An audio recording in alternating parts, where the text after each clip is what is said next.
Umberto Eco, Il nome della rosa.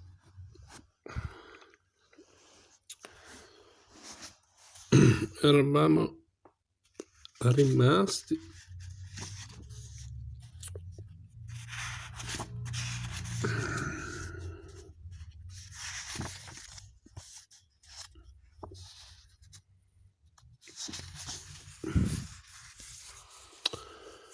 oh certo, si affrettò ad assicurare l'abate.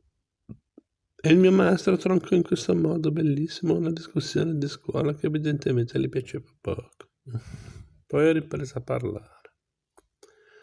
Torniamo ai processi. Vedete, un uomo, poniamo, è stato ucciso per beneficio. Questo è un dato di esperienza. È possibile che io immagini di fronte a certi segni inconfutabili che l'autore del beneficio sia un altro uomo, su catene di cause. Così semplice, la mia mente può intervenire con una certa fiducia nel suo potere. Ma come posso complicare la catena immaginando che a causare l'azione malvagia ci sia un altro intervento, questa volta non umano ma diabolico? Non dico che non sia possibile, anche il diavolo denuncia il suo passaggio per chiari segni, come il vostro cavallo Brunello, ma perché devo cercare queste prove? Non è già sufficiente che io sappia che il colpevole è quell'uomo e lo consegni al braccio secolare. In ogni caso la sua pena sarà la morte, che Dio lo perdoni. Ma mi risulta che in un processo svoltosi a Kilkenny 3 anni fa, in cui alcune persone furono accusate di aver commesso turpi delitti, voi non abbiate negato l'intervento diabolico una volta individuati i colpevoli. Ma nemmeno lo ha mai affermato con parole aperte, non l'ho neppure negato, è vero. Chi sono io per esprimere giudizi sulle trame del maligno, specie aggiunse. E parve voler insistere su questa ragione.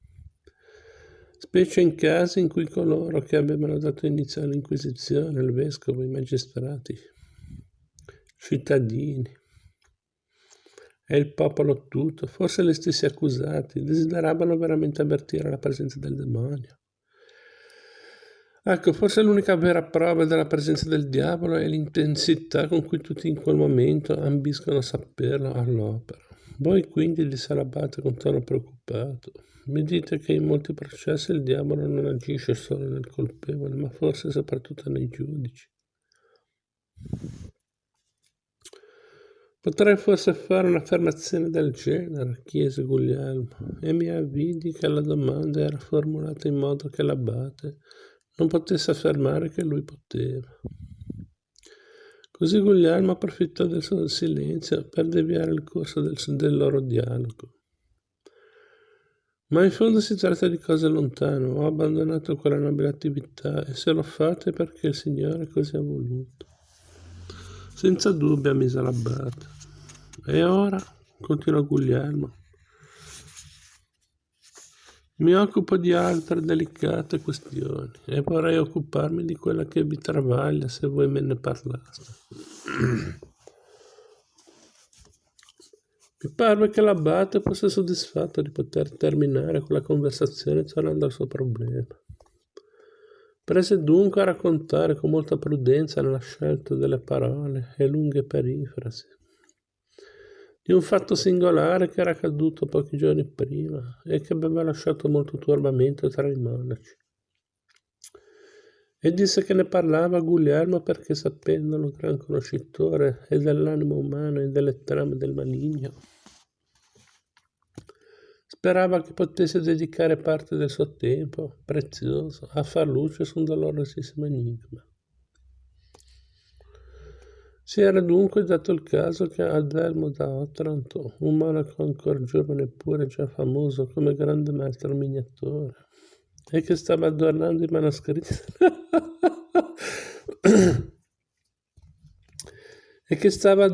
i manoscritti della biblioteca di immagini bellissime.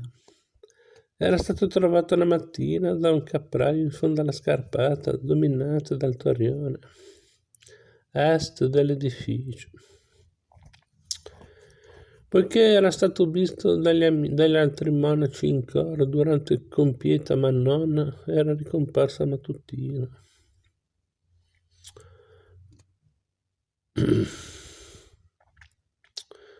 Durante compieta, ma non era ricomparsa mattutina, era probabilmente precipitato durante le ore più buie della notte.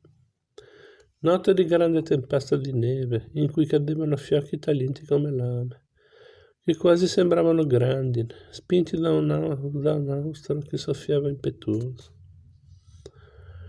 Fatto molle da quella neve che si era dapprima sciolta e poi indurita in lamine di ghiaccio, il suo corpo era stato trovato ai piedi dallo strapiombo, dilaniato dalle rocce contro cui aveva rimbalzato.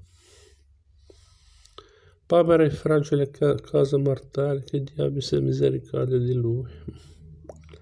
A causa dei molti rimbalzi che il corpo aveva subito precipitando, non era facile dire da qual punto esatto fosse caduto.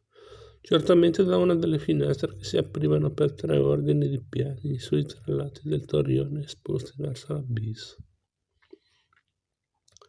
Dove avete sepolto il povero corpo? Domandò Guglielmo. Nel cimitero, naturalmente, rispose l'abate. Forse l'avrete notato. Si stende tra il lato settentrionale della chiesa, l'edificio e l'orto. Vedo, disse Guglielmo, e vedo che il vostro problema è il seguente. Se quell'infelice si fosse, Dio non voglia, suicidato, poiché non si poteva pensare che fosse caduto accidentalmente, il giorno dopo aversi trovato una di quelle finestre aperte, mentre le avete trovate chiuse, e senza che ai piedi di alcuna apparissero tracce d'acqua.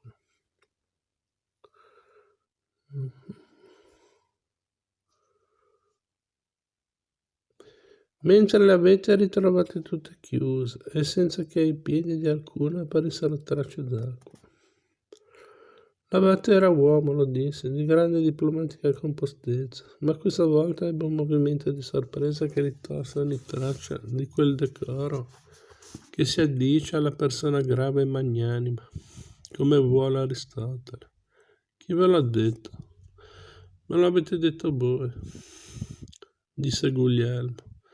Se la finestra fosse stata aperta, avreste subito pensato che egli vi si era gettato. Ma come ho potuto giudicare dall'esterno? Si tratta di grandi finestre a vetrate opache e finestre di quel tipo non si aprono di solito in edifici di questa mole ad altezza d'uomo. Dunque, se fosse stata aperta, essendo impossibile che lo sciagurato vi si fosse affacciato e avesse perduto l'equilibrio, non sarebbe restato che pensare a un suicidio. Nel qual caso non lo avreste lasciato seppellire in terra consacrata, ma poiché lo avete seppellito cristianamente, le finestre dovevano essere chiuse. Perché se erano chiuse, non avendolo io incontrato neppure nei processi di stregoneria un morto impenitente a cui Dio o il diavolo abbiano concesso di risalire dall'abisso per cancellare le tracce del suo misfatto, è evidente che il presunto suicida sia stato piuttosto spinto, vuoi da mano umana, vuoi da forza diabolica. E voi vi chiedete chi possa averlo, non dico spinto nell'abisso, ma issato nolente sino al da pensare, e siete turbati perché una forza malefica, naturale o soprannaturale che sia, si aggira ora per l'abbazia. E così, disse l'abate, e non era chiaro se confermasse le parole di Guglielmo o rendesse ragione a se stesso delle ragioni che Guglielmo aveva così ammirabilmente prodotto. Ma come fate a sapere che non vi era acqua ai piedi di alcuna vetrata? Poiché mi avete detto che soffiava l'austro e l'acqua non poteva essere spinta contro finestre che si aprono a oriente. Non mi avevano detto abbastanza delle vostre virtù, disse l'abate.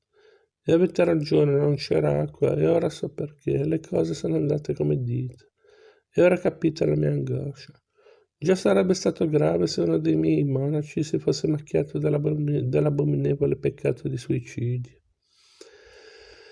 Ma ho ragione di ritenere che un altro di loro si sia macchiato di un peccato altrettanto terribile, fosse solo quello.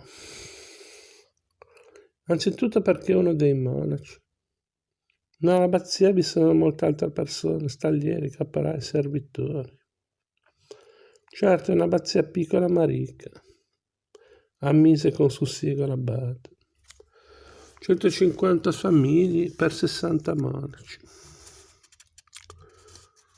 Ma tutto è avvenuto nell'edificio, qui come forse già sapete, anche se al primo piano vi sono le cucine e il refettorio.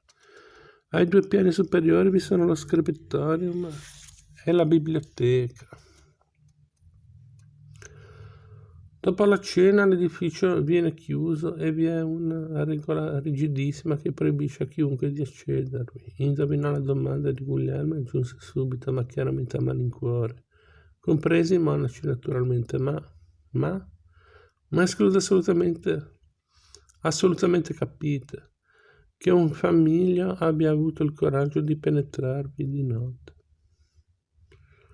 Nei suoi occhi passò come un sorriso di sfida, ma fu rapido come il baleno, una stella cadente. Diciamo che avrebbero paura, sapete. Talora gli ordini dati ai semplici vanno rinforzati con qualche minaccia, come il presagio che a chi disubbidisce possa accadere qualcosa di terribile per forza soprannaturale. Un monaco invece, capisco. Non solo, ma un monaco potrebbe avere altre ragioni per avventurarsi in un luogo interdetto, voglio dire ragioni, come dire, ragionevoli, anche se contrarie alla regola. Guglielmo si accorse del disagio dell'abate e fece una domanda che forse mirava a sviare il discorso, ma che produsse un disagio altrettanto grande.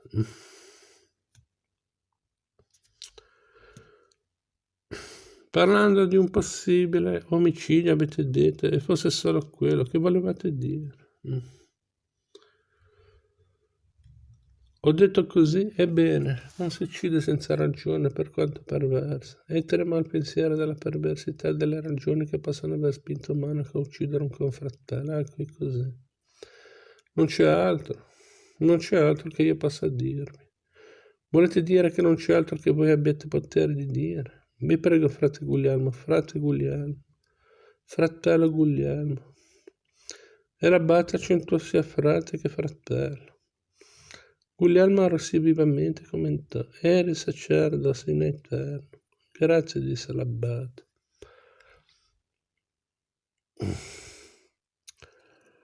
Oh Signore Dio, quale mistero terribile sfiorarono in quel momento i miei imprudenti superiori. Spinto l'uno dall'angoscia e l'altro dalla curiosità, perché il novizio che si avviava ai misteri del santo sacerdozio di Dio, anch'io umile fanciullo, compresi che l'abate sapeva qualcosa, ma lo aveva appreso sotto il sigillo della confessione. Egli doveva aver saputo dalle labbra di qualcuno qualche particolare peccaminoso che poteva avere relazione con la tragica fine di Adamo. Per quanto forse pregava frate Guglielmo di scoprire un segreto di cui egli sospettava senza poterlo palesare a nessuno, e sperava che il mio maestro facesse luce con le forze dell'intelletto su quanto egli doveva avvolgere d'ombra in forza del sublime impegno della carità.